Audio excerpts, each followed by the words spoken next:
Hi guys, I'm Karthik, a chartered accountant, faculty for accounts at Shrestha classes. I'm sure all of you are watching our classes for accounts, and this video is very important considering that we have 90 days left for our exams, right? Now, let me start off with an example, right? Let's take a cricket player like Suresh Raina. Nothing against Suresh Raina, one of my favorite players. Suresh Raina is an amazing player, right? But whenever a short ball is bowled to him, everybody knows that he will not attack the short ball, but he will bend and let the ball pass. Why? Because if he tries to hit the short ball, maybe some shots will go for a 6 or a 4, but most times he gets out. Same way, every cricket player cannot excel in all the shots. There will be 1-2 shots where they know they are not good at and they will not play that. If you take Rohit Sharma for example, no bowler will bowl a short ball to him because they know he will smack it for a 6. Same way, cricket, how it's a smart game, what you do in the last 90 days, especially when it comes to advanced accounts, it's something you have to be very, very smart about this to get your marks. Meaning, sir, I want to study 100% syllabus with full 100% effort, solve some 1000 plus sums and be expert. I want to get 100 out of 100, sir. Yes, very much possible, but the kind of time and effort needed for that is something else. Most of us here want to get a 60 plus an exemption, and what should I do in the next 3 months considering I have other papers? How to be smart about accounts is what we are going to see in the video. I know you know the entire syllabus. How should I be smart? One important thing or one important saying they say is, if you know a few things, let's say you know only 70% of syllabus, but know that 70%, 100%. Let me give an example and what is going to be the agenda in this session. Our agenda is going to be fairly simple. What do I mean by 70% of 100% first? And then, sir, what are the key topics, sir? Or what are those important topics which I should definitely study for the exam, from which I can expect a lot of marks? And last one, sir, with regard to evaluation, what are the tricks I can follow with regarding to presentation of my paper so that I can ensure that I don't make the common mistakes which everybody do. For us, these 90 days are important. Very simple. Your exam is, let's say, for 120 marks, right? We have one question and choice. Let's say you studied everything and you didn't know one topic, consolidation, amalgamation. Full 20 marks gone. You are left with another 100 marks. Within this 100 marks also, one more 20 marks you didn't know. Okay, 40 marks you don't know anything. You are left only with 80 marks, or even if you don't know anything, you are not that confident. Now, in the remaining 80 marks, if you have a good grip and if you can write at least 60 to 70% of that well, then you will end up getting somewhere in the range of 65 to 70 marks. That means what I'm trying to say, whatever you write, ensure you get it is correct. How do I do that? We are going to show you what are the key topics. This is like Rohit Sharma telling, hey, if you bowl a short ball to me, I'm going to hit it for a 6. These chapters are in my grip. Any question comes in this chapter, I will get full marks. Some chapters are not in my grip, or these chapters are not important. I won't say it's not important, but I will focus a little less on these chapters compared to other chapters given the time. So I have broken down our syllabus into 3 parts in a very smart manner, as to what I should study first, what I should study next. Now, look at these 3 topics: amalgamation, consolidation, and branch. Put together, you can expect 30 to 40 marks maximum, given choice also. But the amount of time you have to spend for these 3 topics, amalgamation, you have to practice so many sums. Amalgamation will take away easily at least 30 to 40 hours of your preparation. Similar time for consolidation and a similar time for branch. That means roughly 100 hours you have to prepare just for 3 chapters. And if you look at the syllabus, branch accounts has the lowest weightage. What every student will do, oh, this is a big chapter, let me study this first. You will end up studying this first. By the time 90 days will get over. The rest of the syllabus which carries easily 60 plus marks, you will miss out, and then you will panic in this and you may not have a full control. What would a smart student do in this case? He will focus on the key topics which are important standards, which are sure shot questions. Look at all these standards. Topics like AS3, 19, 7, 20, just pause the screen, take a photo, note down somewhere.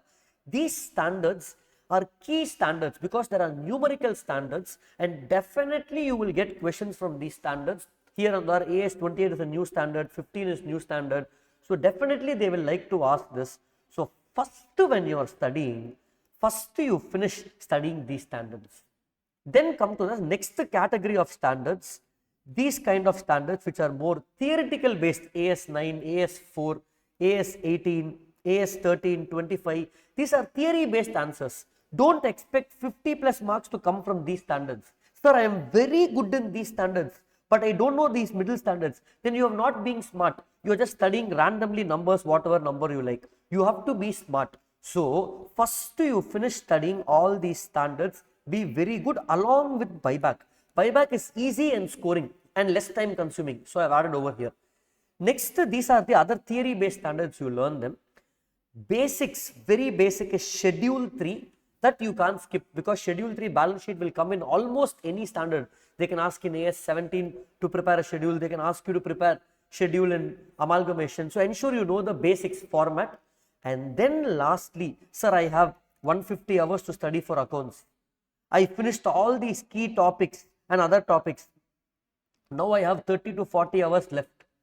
Now come to amalgamation, consolidation, learn them. Even if it comes an exam, if you are not able to fully do it, it's time consuming.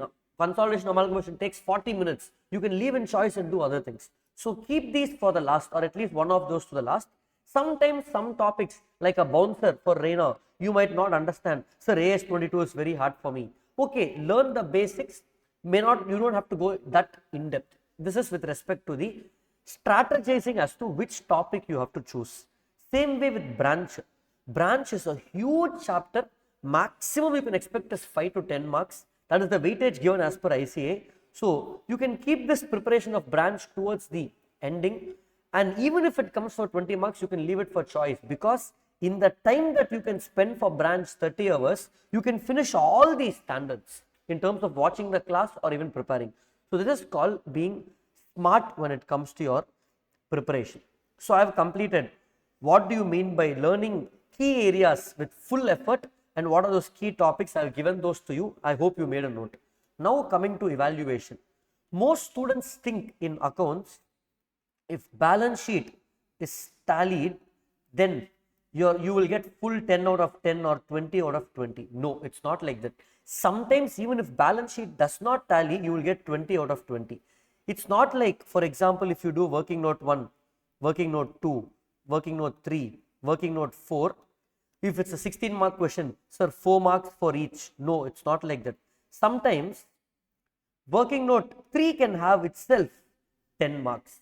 So what matters is what is the complexity in each working note. Let me give you an example. If you take a chapter like amalgamation, a full-fledged sum, a purchase consideration computation leads to workings in the books of selling company, which leads to workings in the books of buying company, correct?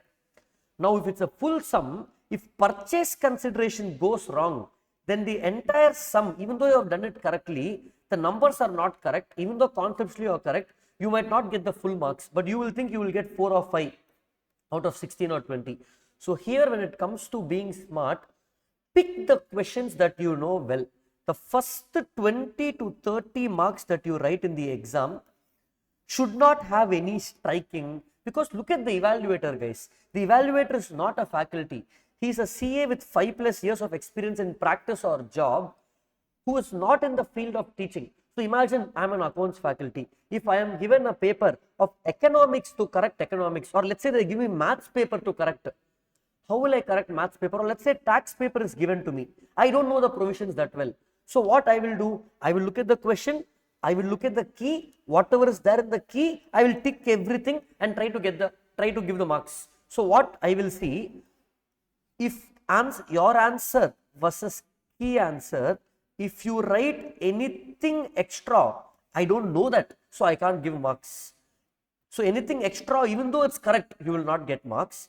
If you write anything less, which is not there in the key, you will lose marks. So your answer should match with the key, and your key should basically have the crisp answer.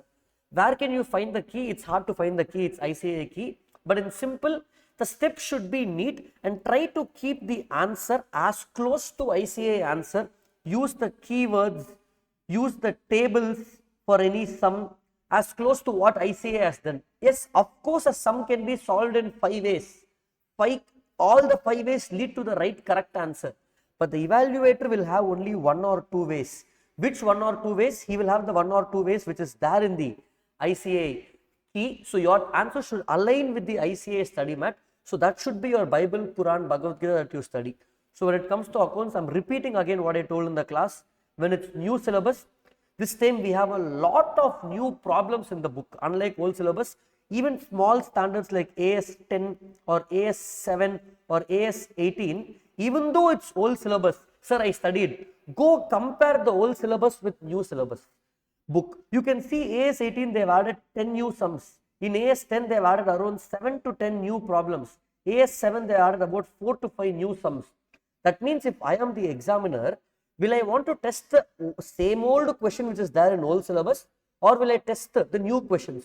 So you have to strategically mark what are the new questions in new syllabus for all topics, have complete grip in them as per ICAI study mat, because the initial few attempts, they will ask the new questions only in the exam. So this is the 3 things I wanted to communicate with you. Give 100% effort of whatever you're studying. Whatever you're studying, give 100% effort. Ensure the topics you study, the sequence of topics are smart enough. And when it comes to evaluation, I've told you how the evaluation happens. So over here, when you're trying to be smart in the key topics and evaluation, ensure those sums which are new, you are very good, and ensure your answer tries to align with the ICAI key. And this is about it. I hope you're watching the classes. Keep watching the classes, keep finishing the classes, and keep practicing. Accounts is your first exam, guys. Remember, what happens in your first exam sets the tone. So if you're confident and do your first exam well, the rest of the papers will flow well. So ensure accounts is your strength paper and it's a scoring paper. All the best. I'm hoping this video was useful for you. Keep going for exams. Wishing you the best again, guys. Thank you.